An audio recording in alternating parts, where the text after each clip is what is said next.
اسی طرح ایک اور بات وہ یہ ہے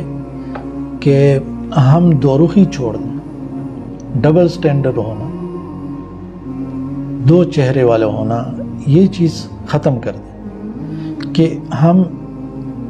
کسی شخص کے پاس جاتے ہیں تو اس کے ہو جاتے ہیں، دوسرے کے پاس جاتے ہیں جو اس کا مخالف ہوتا ہے تو اس کے ساتھ ہو جاتے ہیں، ایک انسان کے پاس جاتے ہیں اس کی تعریفیں اس کے سامنے کرتے ہیں، دوسرے کے پاس جاتے ہیں تو پھر پیٹھ پیچھے اس کی برائیاں بیان کی جاتی ہیں، جس کی سامنے تعریف کی تھی اب دوسرے کے پاس جا کے اس کی پیٹھ پیچھے برائیاں بیان کر رہا ہوتا ہے۔ تو نبی صلی اللہ علیہ وسلم نے فرمایا ہے تجد من شر الناس یوم القیامت عند اللہ ذی الوجہین الذی یأتی ہؤلاء بوجہ وہؤلاء بوجہ۔ یہ صحیح بخاری کی حدیث ہے۔ نبی صلی اللہ علیہ وسلم نے فرمایا آپ قیامت کے روز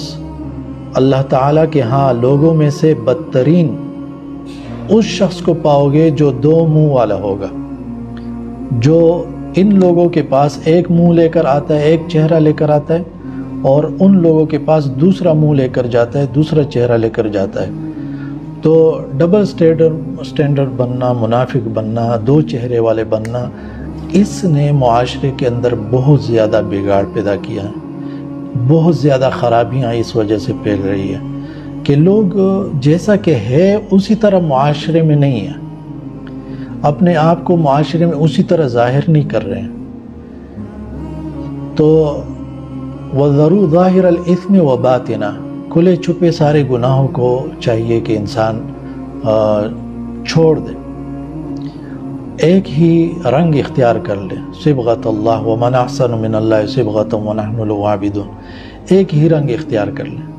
وہ رنگ دل کا، وہ رنگ ہمارے جسم کا، وہ رنگ ہمارے مال پر، ہماری جان پر، ہمارے خون پر، وہ ایک ہی رنگ ہو، اللہ کی دین کا رنگ وہ اختیار کرے بندہ، مختلف قسم کا گرگٹ کی طرح رنگ بدلتا نہ رہے، اسی طرح دو چہرے والا نہ ہو کہ ایک کے پاس جاتا ہے ایک طرح کا، دوسرے کے پاس دوسری طرح کا، ایک کے پاس آپ کے پاس آتا ہے تو آپ کے سامنے جو ہے تعریفیں کرتا ہے،